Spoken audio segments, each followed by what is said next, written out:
Hey guys, Sam from Manfa's Makes. Happy Saturday! I really do hope you have a fabulous weekend coming up. Welcome back to everybody that keeps clicking on and spending their time with me on my channel. And hello to all the newbies. It is so great to see you and to have you here with me today. So, if you are new here, normally on a Saturday and a Sunday, it is the segment of me reading you some lovely stories. We have just started with a new book. The book that we are reading from is this beautiful book, Grimm's Complete Fairy Tales. It is absolutely gorgeous. I am loving it. I am really, really enjoying finding out or exploring stories that I am not that familiar with. And it is an awesome, awesome piece of literature. Um, yeah, so these stories are fairly short. I have decided that I will be reading two of them each time that I come on a Saturday and Sunday to you. Yes, so because I am filming this actually on Friday and it is um, my first day off after 3 intensive days of work, I am quite keen and eager to crack on and get caught up with all the things home here that I need to do, and possibly to go into Zoom and spend some time with the wonderful people over there, because I have been missing in action a lot this week. I do apologise. I knew that when I started working, my schedule will become more and more busy and I will have less time to do the things that I love. But every opportunity that I get, please be reassured that I will make the most of it and I will see you guys as much as I possibly can. But you do have to bear in mind that with 4 kiddies, a mic, two animals, a house, bills, chores, errands to run, things do get a little bit busy. So I am trying my hardest to still get a video out to you every day on my channel, and so far I am succeeding, and long may that continue. But my job is pretty labour intensive and physically demanding, so there have been a couple of lives that I have missed this week, and I do apologise. I do miss you all loads and loads. Please don't ever think that you guys are not important to me. You really, really are. But there are just some days where I need to curl up with my crochet and just chill because I am aching, I am sore, I am hurting, and I'm exhausted. But anyway, we have to do these things as adults in order to, well, first and foremost, pay the bills, but secondly, fulfill the yarn addiction that I think a lot of us do have. Um, and, you know, for me to be able to keep bringing content to you, I have to go to work. So there we have it. There is my apology. I love you all so much, and please don't ever think that I am losing interest or that I don't care, because I really, really do. There's just not enough of Manfa to go around sometimes. Anyway, shall we get stuck into the next couple of stories of this beauty? So yes, grab a drink, sit back, relax, and hopefully you enjoy what we are about to read, because like I said, they are all brand new to me and I am not familiar with them. So let's go, shall we? Oh, the light is glaring.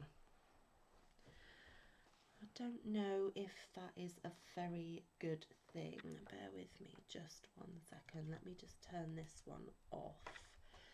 That might be a little better. I don't know. You'll just ignore the face and just listen to the words. Okay, so we are on story number 4, and this story is called The Story of the Youth Who Went Forth to Learn What Fear Was. A certain father had 2 sons, the elder of whom was smart and sensible and could do everything, but the younger was stupid and could neither learn nor understand anything. And when people saw him, they said, "There's a fellow who will give his father some trouble." When anything had to be done, it was always the elder who was forced to do it. But if his father asked him to fetch anything when it was late or in the night time, and the way led through the churchyard or any other dismal place, he answered, "Oh no, father, I'll not go there. It makes me shudder," for he was afraid. Or when stories were told by the fire at night which made the flesh creep, the listeners sometimes said, "Oh, it makes us shudder." The younger sat in a corner and listened with the rest of them, and could not imagine what they could mean. "They are always saying, 'It makes me shudder, it makes me shudder.' It does not make me shudder," thought he. "That too must be an art of which I understand nothing." Now it came to pass that his father said to him one day, "Listen to me, you fellow in the corner there. You are growing tall and strong, and you too must learn something by which you can earn your living. Look how your brother works, but you do not even earn your salt." "Well, father," he replied, "I am quite willing to learn something, indeed, if it could be but managed." "No, I am quite willing to learn something indeed, if it could but be managed. I should like to learn how to shudder. I don't understand that at all yet." The elder brother smiled when he heard that, and thought to himself, "Good God, what a blockhead that brother of mine is. He will never be good for anything as long as he lives. He who wants to be a sickle must bend himself early." The father sighed and answered him, You shall soon learn what it is to shudder, but you will not earn your bread by that." Soon after this the sexton came to the house on a visit, and the father bewailed his trouble, and told him how his younger son was so backward in every respect that he knew nothing and learned nothing. "Just think," said he, "when I asked him how he was going to earn his bread, he actually wanted to learn to shudder." "If that be all," replied the sexton, "he can learn that with me. Send him to me, and I will soon polish him." The father was glad to do it, for he thought, "It will train the boy a little." The sexton therefore took him into his house, and he had to ring the bell. After a day or two the sexton awoke him at midnight and bade him arise and go up into the church tower and ring the bell. "You shall soon learn what shuddering is," thought he, and secretly went there before him. And when the boy was at the top of the tower and turned round, and was just going to take hold of the bell rope, he saw a white figure standing on the stairs opposite the sounding hole. "Who is there?" cried he, but the figure made no reply, and did not move or stir. "Give an answer," cried the boy, "or take yourself off. You have no business here at night." The sexton, however, remained standing motionless, that the boy might think he was a ghost. The boy cried a second time, "What do you want here? Speak if you are an honest fellow, or I will throw you down the steps." The sexton thought, "He can't intend to be as bad as his words," uttered no sound, and stood as if he were made of stone. Then the boy called to him for the third time, and as that was also to no avail, he ran against him and pushed the ghost down the stairs, so that it fell down 10 steps and remained lying there in a corner. Thereupon he rang the bell, went home, and without saying a word went to bed and fell asleep. The sexton's wife waited a long time for her husband, but he did not come back. At length she became uneasy and wakened the boy and asked, "Do you not know where my husband is? He climbed up the tower before you did." "No, I don't know," replied the boy, "but someone was standing by the sounding hole on the other side of the steps, and as he would neither give an answer nor go away, I took him for a scoundrel and threw him downstairs. Just go there and you will see if it was he. I should be sorry if it were."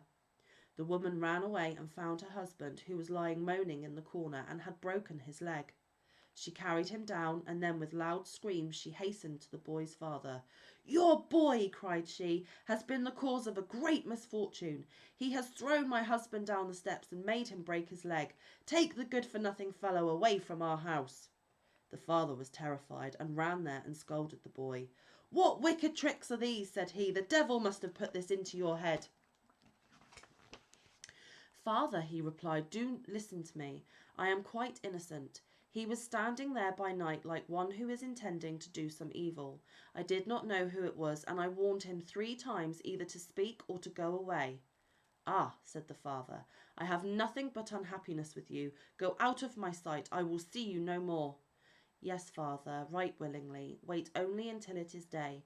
Then I will go forth and learn how to shudder, and then I shall, at any rate, understand one art which will support me." "Learn what you will," said the father, "it is all the same to me. Here are 50 tailors for you. Take these and go into the wide world, and tell no one from where you come and who is your father, for I have reason to be ashamed of you." "Yes, father, it shall be as you will. If you desire nothing more than that, I can easily keep it in mind." When day dawned, therefore, the boy put his 50 thalers into his pocket and went forth on the great highway, and continually said to himself, "If I could but shudder, if I could but shudder." Then a man approached, who heard this conversation which the youth was holding with himself, and when they had walked a little further to where they could see the gallows, the man said to him, "Look, there is the tree where 7 men have married the ropemaker's daughter and are now learning how to fly. Sit down below it and wait till night comes, and you will soon learn how to shudder." "If that is all that is wanted," answered the youth, "it is easily done. But if I learn how to shudder as fast as that, you shall have my 50 thalers. Just come back to me early in the morning." Then the youth went to the gallows, sat down below it, and waited till evening came. And as he was cold, he lighted himself a fire. But at midnight the wind blew so sharply that in spite of his fire he could not get warm. And as the wind knocked the hanged men against each other, and they moved backwards and forwards, he thought to himself, "You shiver below by the fire, but how those above must freeze and suffer." And as he felt pity for them, he raised the ladder and climbed up, unbound one of them after the other, and brought down all 7. Then he stirred the fire, blew it, and set them all round it to warm themselves. But they sat there and did not stir, and the fire caught their clothes. So he said, "Take care, or I will hang you up again." The dead men, however, did not hear, but were quite silent, and let their rags go on burning. At this he grew angry and said, "If you will not take care, I cannot help you. I will not be burnt with you." And he hung them up again, each in his turn. Then he sat down by his fire and fell asleep, and the next morning the man came to him and wanted to have the 50 thalers, and said, "Well, do you know how to shudder?" "No," answered he. "How was I to get to know? Those fellows up there did not open their mouths, and were so stupid that they let the few old rags which they had on their bodies get burnt." Then the man saw that he would not get the 50 thalers that day, and went away saying, "One of this kind has never come my way before." The youth likewise went his way, and once more began to mutter to himself, "Ah, if I could but shudder! Ah, if I could but shudder!" A waggoner who was striding behind him heard that, and asked, "Who are you?" "I don't know," answered the youth. Then the waggoner asked, "From where do you come?" "I know not." "Who is your father?" "That I may not tell you."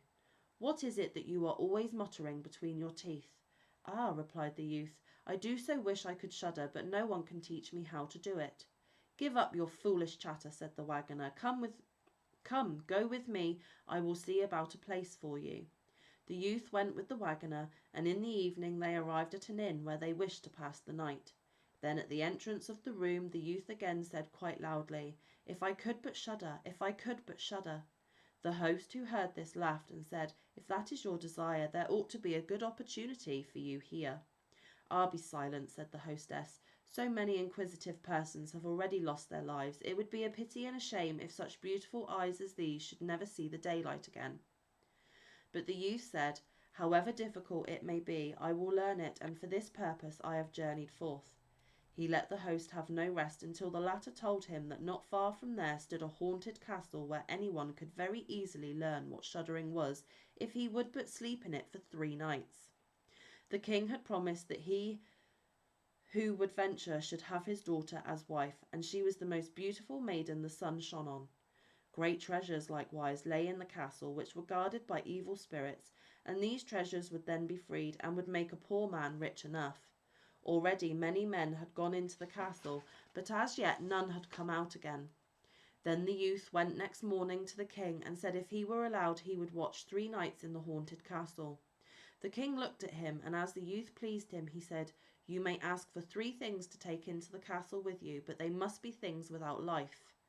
Then he answered, "Then I ask for a fire, a turning lathe, and a cutting board with the knife."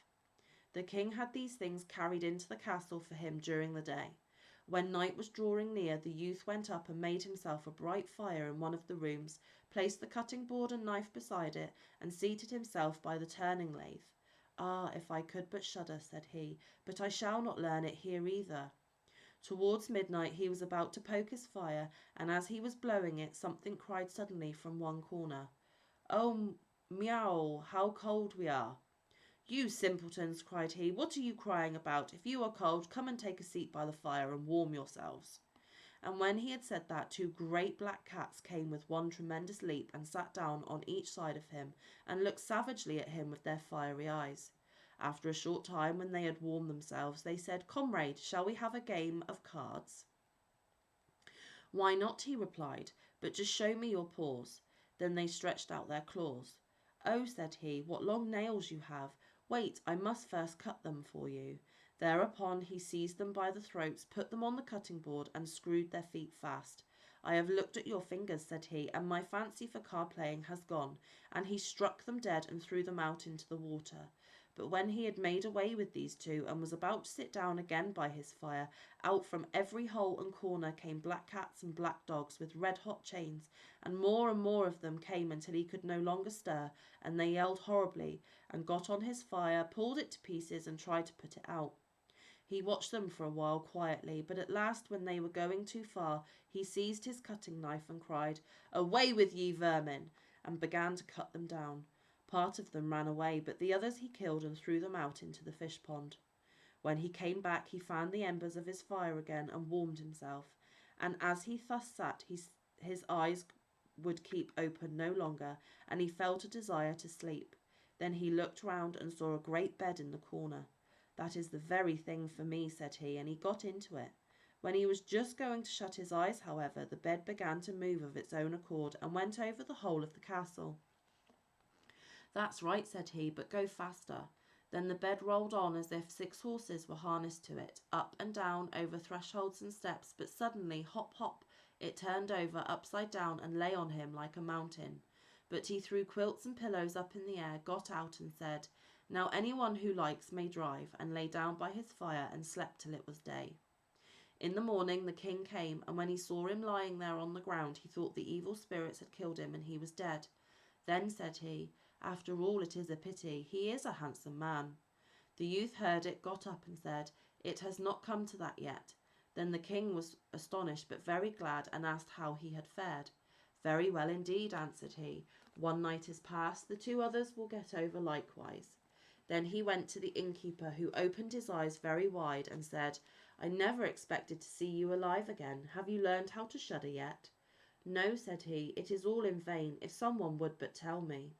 The second night he again went up into the old castle, sat down by the fire, and once more began his old song, "If I could but shudder." When midnight came, an uproar and noise of tumbling about was heard. At first it was low, but it grew louder and louder. Then it was quiet for a while, and at length, with a loud scream, half a man came down the chimney and fell before him. "Hollo!" cried he, "another half belongs to this. This is too little." Then the uproar began again.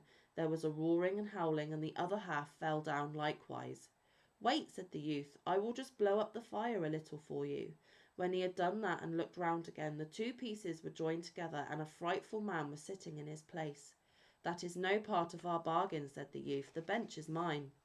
The man wanted to push him away. The youth, however, would not allow that, but thrust him off with all his strength and seated himself again in his own place. Then still more men fell down, one after the other. They brought 9 dead men's legs and 2 skulls, and set them up and played at ninepins with them. The youth also wanted to play, and said, "Can I join you?" "Yes, if you have any money." "Money enough," replied he, "but your balls are not quite round." Then he took the skulls and put them in the lathe and turned them till they were round. "There now, they will roll better," said he. "Hurrah! Now it goes merrily." He played with them and lost some of his money, but when it struck 12, everything vanished from his sight. He lay down and quietly fell asleep. Next morning the king came to inquire after him. How has it fared with you this time?" asked he. "I have been playing at ninepins," he answered, "and have lost a couple of farthings." "Have you not shuddered then?" "Eh, what?" said he. "I have made merry. If I did but know what it was to shudder." The third night he sat down again on his bench and said quite sadly, "If I could but shudder." When it grew late, 6 tall men came in and brought a coffin. Then said he, "Ha ha, that is certainly my little cousin, who died only a few days ago," and he beckoned with his finger and cried, "Come, little cousin, come." They placed the coffin on the ground, but he went to it and took the lid off, and a dead man lay therein. He felt his face, but it was cold as ice. "Stop," said he, "I will warm you a little," and went to the fire and warmed his hand and laid it on the dead man's face, but he remained cold. Then he took him out and sat him down by the fire and laid him on his breast and rubbed his arms that the blood might circulate again. As this also did no good, he thought to himself, when two people lie in bed together, they warm each other, and carried him to the bed, covered him over, and lay down by him. After a short time the dead man became warm too, and began to move. Then said the youth, see, little cousin, have I not warmed you? The dead man, however, got up and cried, now I will strangle you. What, said he, is that the way you thank me? You shall at once go into your coffin again. And he took him up, threw him into it, and shut the lid. Then came the 6 men and carried him away again.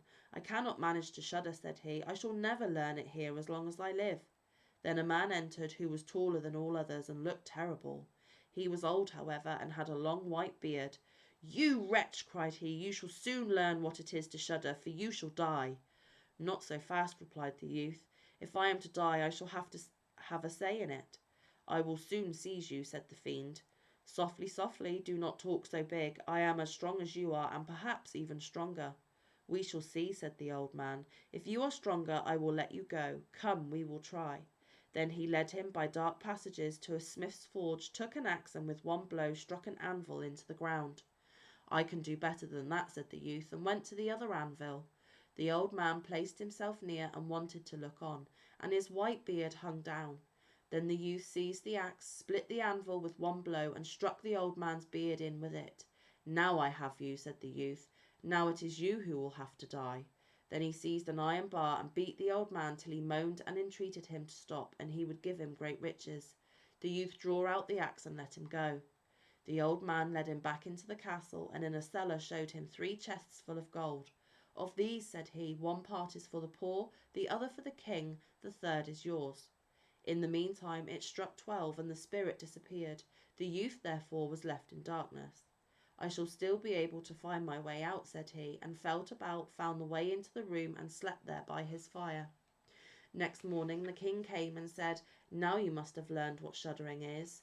No, he answered, what can it be? My dead cousin was here, and a bearded man came and showed me a great deal of money down below, but no one told me what it was to shudder. Then, said the king, you have delivered the castle from enchantment, and shall marry my daughter. That is all very well, said he, but still I do not know what it is to shudder. Then the gold was brought up and the wedding celebrated. But however much the young king loved his wife, and however happy he was, he still said always, if I could but shudder, if I could but shudder. And at last she was angry at this. Her waiting maid said, I will find a cure for him. He shall soon learn what it is to shudder. She went out to the stream which flowed through the garden, and had a whole bucketful of gudgeons brought to her. At night, when the young king was sleeping, his wife was to draw the clothes off him and empty the bucketful of cold water with the gudgeons in it over him, so that the little fishes would sprawl about him. When this was done, he woke up and cried, oh, what makes me shudder so? What makes me shudder so, dear wife? Ah, now I know what it is to shudder. Wowee. Okay, so that story was a lot longer than I thought it would be, so we are going to leave it at just 1 today. But my goodness gracious, that was kind of a deep, dark tale. The youth was obviously very, very brave and wasn't scared by the usual things that would make one shudder. I would be a complete wimp, and I certainly wouldn't have lasted as long as he did in all those horrible places surrounded by those horrible things. I am quite afraid of death, to be honest with you, and I do believe in spirits and ghosts, so that does, creep me out a little. I know a lot of you have different beliefs than I do, but I do believe in spirit, and I do believe in spirit world, and I do believe that spirits can visit us here in our lifetime on this earth, and I have seen many, many spooky things to know that I believe what I have seen and what I have experienced. I don't mean to cause any offence or upset any of you with anything that I have just said, but that is just me. And I truly do think that we spend so much time and energy here on earth that there must be somewhere where our energy goes to. And I fully believe that sometimes you have unfinished business and you have to come back to complete it. Anyway, let's not get too deep into that, because as I said, a lot of you have different beliefs and thoughts on those sorts of things. I found that story very interesting, if a little dark, and I hope you enjoyed it too. I will be back tomorrow with another story from this beautiful book. I hope your Saturday is absolutely marvellous and you get some really good quality time in doing what you do with your fibre arts. Um, I am still busily squirreling away with my whips and my projects here. I hope you enjoyed seeing the first part of Poppy yesterday. And please do stay tuned for more wonderful things here at Manfa's Makes. And I will see you tomorrow with another story. So until then, stay safe, be kind, look after one another, get some good quality time in with your loved ones, and get some good quality crafting time in. And I shall see you tomorrow or around the YouTube streets. I love you loads. Bye, guys.